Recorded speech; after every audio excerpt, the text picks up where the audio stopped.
Por que nós devemos orar? Filipenses capítulo 4, versículo 6, o apóstolo Paulo diz assim: não fiquem inquietos, ansiosos por coisa alguma. Antes, as vossas petições sejam em tudo conhecidas diante de Deus, pela oração e súplica, com ação de graças.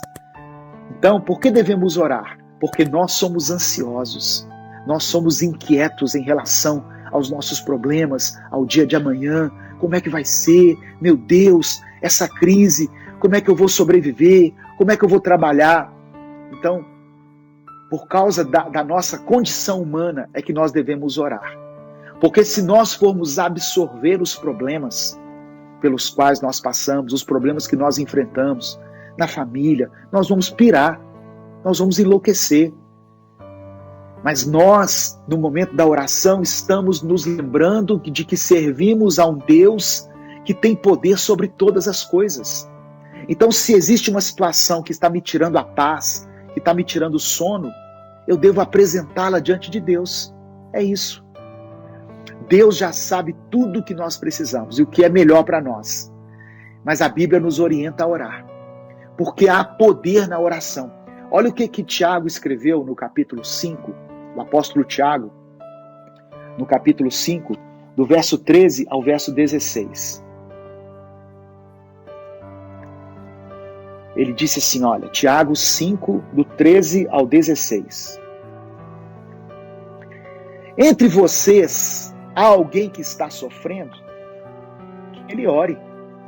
Há alguém que se sente feliz? Que ele cante louvores. Tá vendo? Tem alguém sofrendo? Ora. Entre vocês está alguém doente? Que ele mande chamar os presbíteros da igreja, os líderes da igreja, para que eles orem sobre ele e o unjam com óleo em nome do Senhor.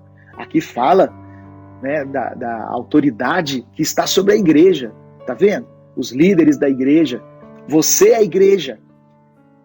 Mas tem pessoas na igreja que são delegadas por Deus para determinadas funções. E aqui Tiago fala especificamente dos presbíteros, dos líderes, para que eles orem sobre o doente e o unjam com óleo em nome do Senhor. E a oração feita com fé curará o doente. O Senhor o levantará. E se houver cometido pecados, ele será perdoado. E aí o verso 16 diz assim: portanto, confessem os seus pecados uns aos outros e orem uns pelos outros para serem curados. A oração de um justo é poderosa e eficaz. Quem são os justos? Aqueles que entregaram a sua vida a Cristo. Aqueles que consagraram a sua vida a Deus. Aqueles que tiveram seus pecados perdoados, que passaram pelo arrependimento e que tiveram seus pecados perdoados e foram lavados e remidos no sangue de Jesus. Esses, aos olhos de Deus, são justos. Outra coisa, qual o lugar certo para orar? Eu tenho que ir para a igreja para orar? Tem gente desesperada aí para abrir a igreja para o cara ir para lá orar. Irmãos, não existe um lugar certo para orar. A igreja é o local onde nós nos reunimos. O templo, que a igreja somos nós. O templo é o local onde nós nos reunimos. E é bom ter comunhão com os irmãos e tal, mas não neste momento. Não é necessário ir até a igreja para orar nesse momento. Como eu falei, qual o lugar certo para orar? Se fosse perguntar para Jesus, ele falou, no quarto. Aí. Se nós perguntássemos para Jesus hoje, Jesus, qual o lugar certo para orar? Ele diria, no quarto. Mas ele também escreveu outras coisas aqui. Sabe por quê? Porque antes era costume do povo judeu ir para o templo orar, ir para o monte, não é pecado ir para o monte, ir para a sinagoga, e nós trouxemos esse costume de que tem um lugar certo para orar. Mas Jesus falou assim, olha, Mateus capítulo 18. Mateus 18, verso 19 e 20.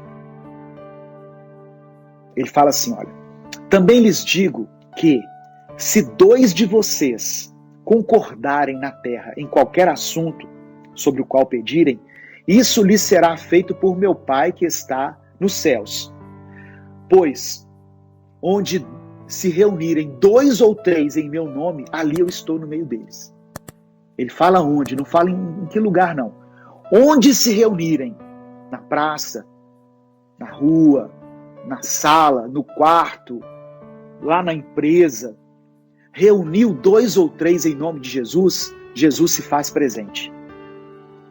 Aqui nós estamos reunidos, não fisicamente, mas no mesmo espírito, com a mesma intenção de louvar a Deus, de aprender a palavra. É ou não é verdade?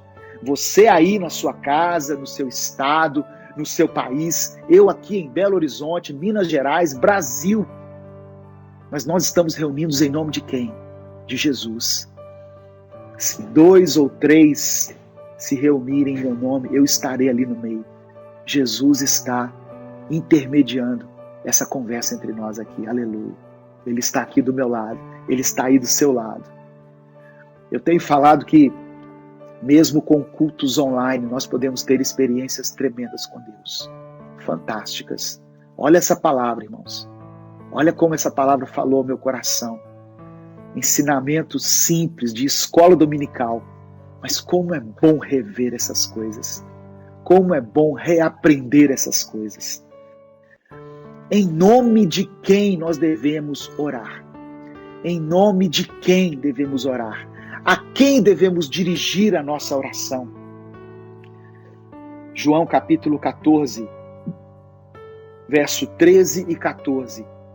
João 14, verso 13 e 14. Diz assim, olha, Jesus falando, tá? Isso é Jesus, as palavras dele. Isso está na Bíblia evangélica, católica, espírita, as palavras de Jesus. E eu farei o que vocês pedirem em meu nome, para que o Pai seja glorificado no Filho. O que vocês pedirem em meu nome, eu farei. Por que que os crentes oram em nome de Jesus? Por causa disso aqui. Porque Jesus ensinou que o que nós pedirmos ao Pai em nome dele, será atendido. Ele fará por nós. Ele ratifica, ele reafirma esse princípio em João capítulo 16, uma verdade bíblica, geralmente ela é respaldada por outras passagens. Em João capítulo 16 diz assim, verso 24, Jesus falando também, até agora vocês não pediram nada em meu nome, peçam e receberão, para que a alegria de vocês seja completa. Até agora vocês não pediram nada em meu nome. Talvez você venha de uma tradição onde foi ensinado a você pedir em nome de outras pessoas. Eu vim dessa tradição. Para cada causa havia um santo, havia uma pessoa. Mas Jesus está dizendo para pedir em nome dele.